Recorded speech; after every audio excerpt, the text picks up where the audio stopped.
We knew that talking about scams, talking about being a victim of scams is quite confronting for people. So what isn't confronting is fun, laughter, play. So we wanted to take these confronting concepts and turn it as much as we were able into a game. I'm a scammer, she's also a scammer. She's going to try and scam me, and I'm going to try and scam her, and we're going to scam everyone else that's playing with us. In the game, we've also got defense cards. So if Emma tries to scam me, I'm going to look at my cards. If I've got a defense against that type of scam, I'll be playing it. I think for me, it's that light bulb moment. You know, when people are playing this game, you really see, it's quite cool with our game, the examples that we're making are actually real life examples. So it's cool to see that light bulb moment and that trigger, I guess, in their brain, whether it's happened to themselves, their families, someone they know, something they've seen online. And I think for me, that's the real learning piece for me, is it makes it worthwhile, you know, at the end of the day. Yeah, absolutely. I think it's a discovery through this game that knowledge is power, and when you're able to equip your friends, your family, your colleagues with some really basic knowledge, and they get to play and make fun of each other along the way, it's really awesome to be able to be part of that and to deliver that. We rely on our Managing Your Money facilitators to get this game out and about in our general public, whether it be at a workshop base or just because they're interested in the program. So you can contact Managing Your Money here at Westpac, and we can send you out a copy of the game if you are interested. Otherwise, we have facilitators nationwide that can deliver the workshops and come out and play the game face to face with you. So the issue we were having was that the scale of fraud is on the increase. So we're seeing more and more every year, and we've got a great fraud system. We can decline card fraud transactions, but there's a whole lot of process in place with an operational team contacting customers. And so we knew that automation was the key to be able to scale our defense. When we decline a transaction as suspected fraud, any customers that are digitally active will receive a push notification to their phone, followed by an SMS to get their attention, and it directs them into one of our authenticated channels, online banking or the mobile app. There they can see details about the transaction, and they get the option to respond to us and say, yes, that was me, or no, it wasn't.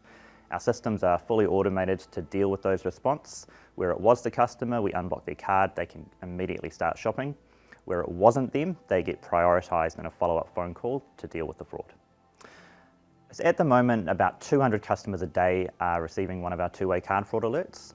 What that means is not only a better experience for those people, but our fraud detection team are able to take on different cases, which means we can decline more fraud in total, and that's always the aim. With all the time saved from the two-way card fraud alerts, we've been able to expand our card fraud declines, and that's stopped more than $2.5 million more card fraud in the last year. For me personally, it's really important that I have a job that aligns with my personal values and doing something that I feel is for good.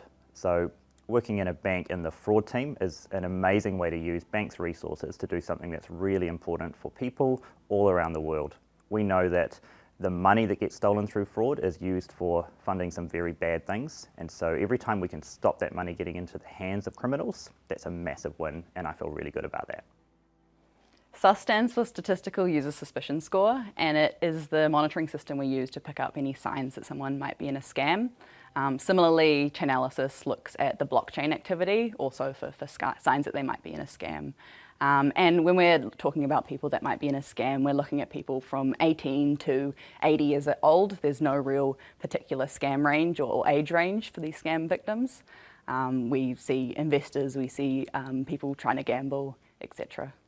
The newness of cryptocurrency and the lack of understanding around how the technology and the transactions themselves work makes it really, really easy for scammers to trick people into sending them their money. The scam quiz is designed to help all our customers, and particularly the ones that have already been targeted by a scammer.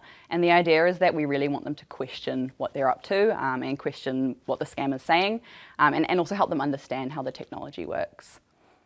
Over the past 6 or so months, we estimate we've been able to save around $1 million from people, varying from the start of their journey with the scammer all the way through to, unfortunately, a little bit deeper. And those dollar values estimate from kind of $2,000, $5,000 up to $200,000 we've seen a few cases of.